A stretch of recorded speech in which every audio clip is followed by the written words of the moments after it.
As with most things in life, there's more than one way to achieve the desired outcome of controlled blood sugars than just the one or two options you probably got from your doctor or endocrinologist. So the issue with this is that most of us are taught insulin is the only thing that lowers blood sugars. And while that's kind of true, mostly true, it's not completely true. And in today's episode, I want to teach you about how I think differently about this, how I was able to reduce my insulin needs, but also lower blood sugars independently of insulin, and how interesting this is when we are able to do what I'm going to teach you in this episode, which is manipulate blood sugars, manipulate your insulin resistance, insulin sensitivity, and of course manipulate your outcomes so that you are in more control of your blood sugars. Now, I discovered this on my recent race, which was actually yesterday. I did an Ironman 70.3. Look at that. Oh my gosh. It was actually an incredible race, but that's a story for a different time and a different video. Now, if you don't know who I am, my name is Matt Vandevecht. I am a certified master fitness trainer and nutritionist, author, and speaker, and I do live with type 1 diabetes as well. And in today's episode, I'm actually going to share some concepts from my new book, The Blood Sugar Freedom Formula, and how you can apply this to your life to improve your outcomes with diabetes today. I hope you enjoy. So as I mentioned, the Ironman event. This is my fourth Ironman event this year. I actually completed a full Ironman a month ago. And this was the last one on the calendar for now. Maybe forever. I don't know. They're fun, but it's a lot of effort, obviously. But I learned some really interesting things about blood sugars along the way. And as you can imagine, training for and competing in an Ironman as a type 1 diabetic is very difficult, very challenging. And along with that, a lot of lessons that had to be learned, some the hard way. Now, what I want to share with you, though, is there's something called a taper week, or sometimes 2 weeks of tapering, where before a race, you want to rest and recover in the idea is to get ready for a peak performance so that on race day, you're able to give your best effort and not be sore or tired from a workout from the previous day, right? So in this taper section, most athletes will rest, recover, and enjoy life. And they're lightened training load. But as a type 1 diabetic, this actually prevents a number of challenges, and you might have some of these challenges in your life as well. One is that anytime the volume or intensity of total exercise is changed, your insulin sensitivity changes as a result. So that can impact how much insulin you take on a daily basis. Now, if you've been following for a while, or if you're new here, you might already know that exercise burns glucose to a certain degree independently of insulin, right? So you can take insulin, that lowers blood sugars. You can also exercise, and depending on the type of exercise, it may actually lower blood glucose even without insulin present or additional insulin, right? Now, there's a whole different rabbit hole we can go down with that topic and understanding GLUT4 transports and how glucose can enter the cell if the muscles are, we'll call it hungry for glucose, right? But that's a different conversation. That's too much of a deep dive we'd have to go into. For now, understand that some exercises can lower blood glucose, and it also helps to circulate existing insulin on board if you take insulin like myself. Now, all that being said, when you reduce exercise, as I did for this taper week, my insulin sensitivity was shot because I'm used to training massive volumes for these Ironman events, and we're going down to just standard workouts, right, that are like an hour long. And I'm used to exercising for like 8 to 10 hours a day, not a day. Let me back up for a second there. In one day, like one day a week would be 8 to 10 hours. The other days are like 2 to 3 hours each, right? But it's a lot. So my insulin needs were optimized for insane volume of workouts. So when I cut that down by 2/3, let's say, I had to match my insulin needs accordingly. Now, what's interesting about that is I lost the insulin sensitivity, which meant I needed more insulin for the same amounts of food. So by default, blood sugars are running higher. And naturally, that's frustrating. You don't want to have to adjust. Now, a couple different pieces behind this. One, I didn't just want to slap a Band-Aid on it and take a ton of extra insulin the week before the race, right? What I wanted to do was identify ways that I could manipulate blood sugars.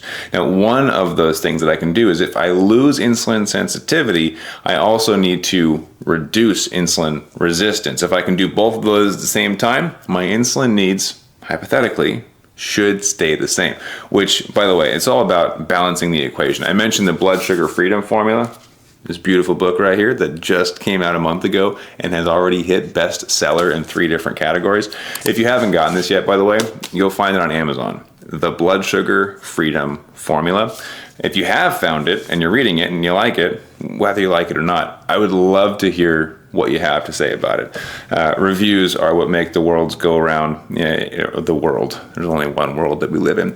But reviews make the world go around, right? People who don't know me or my work, they're going to read your review and make their decision based solely off of that. So if you have the book, if you've gotten anything out of it, it would mean the world to me if you went and left your thoughts on Amazon, just leave a review on the book, and it may actually change the life of somebody else who's on the fence, doesn't know if it's worth spending their time, effort, and money on. So would love if you take just 2 minutes of your time, leave a review for the book. Now, that being said, in this book, I talk a lot about balancing the equation. We want to balance high blood sugars with things that lower blood sugars. Exercise and insulin are 2 great options, right? Those are 2 examples of this. But what I also found during this time is not only that a reduction of my total exercise led to higher blood sugars because I had lost insulin sensitivity, but also that leading into my taper week, I had gained weight. And that was unintentional. And I guess I was just extra hungry for a couple weeks in a row. I actually gained 10 pounds.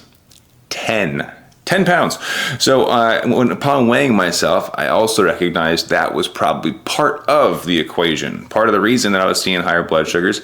If you have higher fat content, both on your body, but also in your diet, both of those can lead into insulin resistance.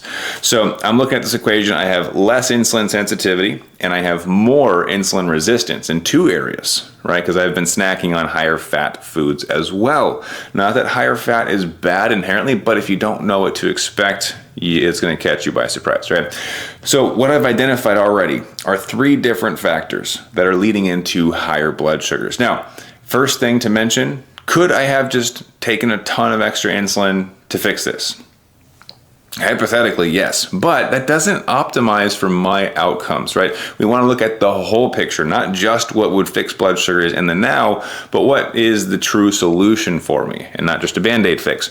So for me, going into an Ironman event, right? It's an Ironman 70.3.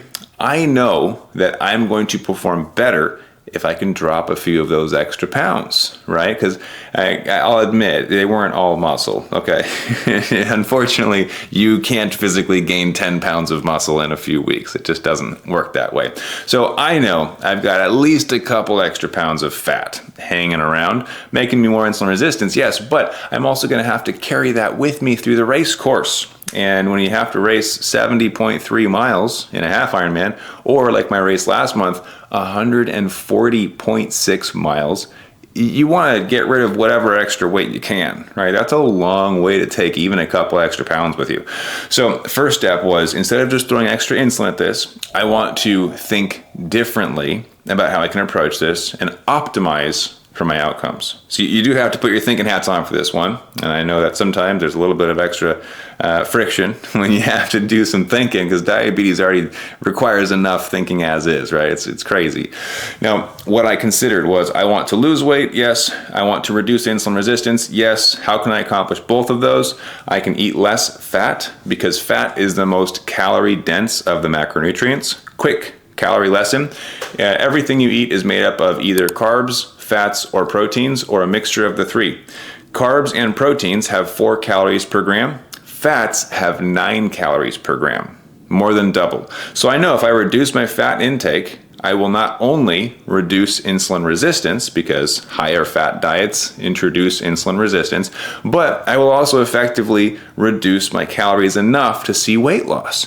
Now, there's a side benefit of doing that as well, which for me, as an athlete, you've probably heard about the carb load, right? Carb loading before a marathon, Ironman, whatever endurance race you're in. The idea is that you want to load your liver and your muscles, more specifically your liver, but muscles too, with extra stored glucose or glycogen. So you can store extra glucose by loading up on it before the race so that you have more energy in reserve for the race itself. Okay, so the premise behind this is you eat more so that there's more food or energy in the tank, the gas tank, for the race. Okay, so it benefits me more to eat more calories of carbs to store as glucose for the race and reduce my calories of fat so that I can reduce insulin resistance while preparing for the race and ideally burn fat or like lose fat from my body at the same time. So this is the plan now, to reduce my fat intake, the food that I eat, so I can reduce my body fat while, of course, storing more energy in the form of glucose, so carbohydrates, and to a certain degree proteins, but not as simply, in my liver. Okay, still with me? No, we dove into the deep end. I hope this is okay. But this is the way that I think differently, right? And then you have to be okay with approaching things from a different lens or a different perspective if you ever expect to master type 1 diabetes. In fact, I just remembered this. Look at the top of this book. It says think differently. It's literally part of the title. Think differently, the blood sugar freedom formula, because we are required to think differently about these circumstances. So instead of just piling more insulin on, which would have done what? It would have left me with insulin resistance that would have continued into my race. I would have held on to that body fat into my race, and I would have been piling on loads of insulin, which, I mean, it's just like a second thought, is expensive, right? Don't want to have to do that if I don't have to. So already, this is a much better outcome than just throwing extra insulin at the problem, right? So anytime I hear someone talk about high blood sugars, there's two things I want to consider. What are we optimizing for? Right? So for me, I'm optimizing for lower body fat percentage, I'm optimizing for lower insulin resistance, and I'm optimizing for a solid race day. And two, in addition to what are we optimizing for, I want to know what the root cause is so that I know what the true solution is. So if I understand that the high blood sugars aren't just me stressing out over the race, which also has an impact, right? Higher cortisol can lead to higher insulin resistance, and that can lead to higher blood sugars, as can adrenaline. It's a whole mixture of stuff, right? Diabetes is crazy complicated. Can we just take a second to acknowledge that? It's ridiculous. But that's why people like me exist who hyper-focus on it. I use my ADHD superpowers to literally hyper-focus on diabetes stuff for a decade, and then I figured it out, right? Mostly. Nobody's perfect. I want to also drive that point home. But I mostly figured it out, and that's why I make these content pieces for you guys in hopes that it's helpful for you to hear somebody else process these thoughts. So what are we optimizing for, and what is the root cause? In this case, root cause, it's a mixture of things, which with type 1 diabetes or any diabetes, it is often a mixture of things. It's not just that you ate pasta. Oh, I can't have pasta. Carbs are the devil. It's not true, right? It's not that you can't eat certain foods. It's that you haven't identified the proper strategy to enjoy that food and have stable blood sugars, which in most cases, 99% of the time, is a blood sugar formula, right? That's what the book's about. If you've read that, you know. In the book, I talk about pancakes, and you'll get that one. But it's a mixture of things. So when it's a mixture, it is more complicated to get to the root cause, and sometimes we have to pull from multiple strategies. So for me, they all came together nicely, right, in this trifecta of if I eat less fat, I will also lose weight, I can shift my calories to carbs, which will prepare my liver for the race day, and everything will optimize. Now, the secondary impact behind this, and the reason I went with this strategy, is that all of my formulas that I had calculated for my race, because Ironman events, like I said, they are no joke. And doing that with type 1 diabetes, it is not a laughing matter. It's kind of a laughing matter. It's comical how complicated it is, not gonna lie. But in order to optimize my race day, I've been running calculations and blood sugar formulas for the last 8 months, probably closer to a year. right? For each of these races, they all have slightly different variations of formulas. How much insulin to take? When do I take it? What are my temporary basal rates for different sections of the race? What happens when I'm disconnected from my insulin pump for an hour for a swim? What do I do during a 6-hour bike ride? What do I do during a marathon, right? So all these things come together, not just carbs and insulin, but also electrolytes, hydration, amino acid profiles, caffeine, all of it. And then in addition to that, type 1 diabetes, right? So I'm thinking, I don't want to make this more complicated than it needs to be. If I go into this race more insulin resistant, heavier than I'm used to being, and stressed out, that's going to impact all of those formulas, and I'm going to have to recalculate. I'd rather not do that, right? So instead of adding extra insulin and having to reset my blood sugar formulas, I'm like, you know what? Let's manipulate the different pieces of this blood sugar equation so that my insulin needs remain the same, right? So if my insulin to carb ratio is the same, I don't have to worry about recalculating. If my basal rates are the same, I don't have to worry about the formula changing on race day. It gives me a smoother start. And for all of you, like, how does this apply to me, right? I'm not doing Ironman stuff. That's fine.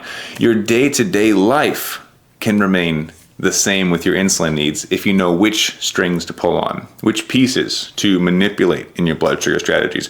Oh man, this week's going to be super stressful with all my work meetings. Okay, here's what we can change with your blood sugar formulas so that you don't have to worry about, oh no, how much insulin do I take today, right? It removes a lot of the mystery with blood sugars. In fact, that's another thing I talk about in the book, which, by the way, if you get this one, the hardcover copy, there's some fun surprises in there. Yeah, it takes a little longer to ship, I think, but I actually just got one myself. There is also, of course, the paperback, but I'm a huge fan of hardcover books. I think it's just more fun to read them. But in the book, we talk about being selective, about which things you're going to manipulate. So it's not just insulin. Oh, I take more insulin or I take less insulin. Yes, that comes into the equation, but it's also a matter of looking at the whole picture and thinking differently about what can I do? What are my options? That way I don't have to recalculate my insulin to carb ratio, insulin to protein ratio, insulin to fat resistance ratios, right? If this is the first time you're hearing about those things, hit the subscribe button and go listen to all my other episodes, or at least like the top 5, because you're going to need to know those if you ever expect to master your blood sugars.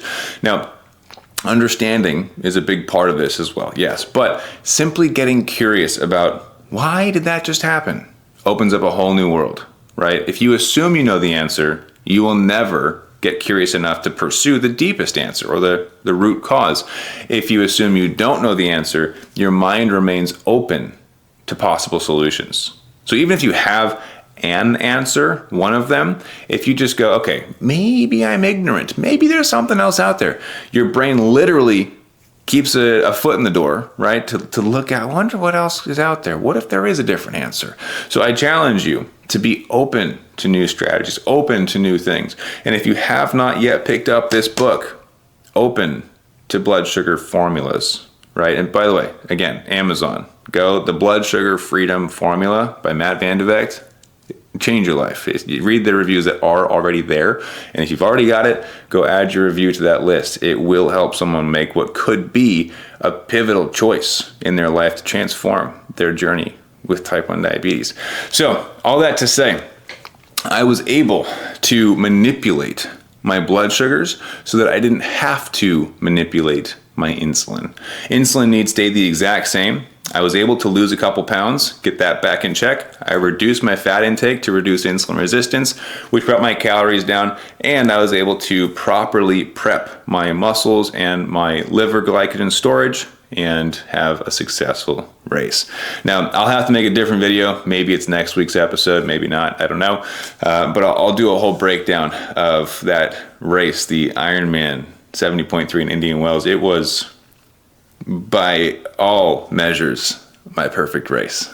And it was absolutely amazing. Not to say that it was void of immense challenges, especially with type 1 diabetes. My goodness. Some of the sketchiest situations I've been in. But not only did I survive, but I broke my previous personal record by nearly an hour. It's amazing. So praise God, I stayed safe. I made some crazy decisions during the race for my blood sugars, but it worked out, thankfully, and really happy to be here to tell the story about it. So hopefully this episode was helpful for you. I do want you to understand that we are all very different with blood sugars. So instead of telling you this is what you should do with your insulin, I teach you how to think differently about your insulin, but also about all of the other variables, because there are so many things that impact blood sugars.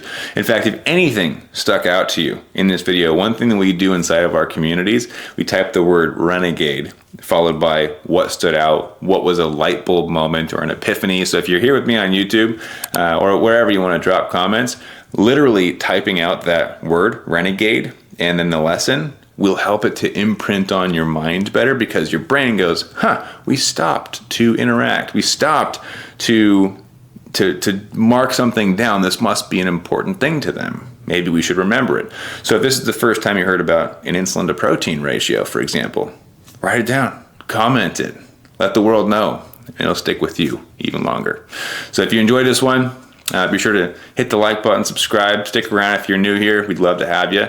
And if this is your jam, I highly recommend checking out the other episodes. Diabetes math is where it's at. And this is the best way to not only manage blood sugars, but to do so in a way that doesn't interrupt your quality of life, gives you a chance to be more flexible, or we'll take a lesson from the book to find true freedom with blood sugar formulas. So go check out the book, The Blood Sugar Freedom Formula. I hope you found this useful, and I look forward to seeing you in the other videos and episodes. Have a great rest of your day, and as always, keep up the fight.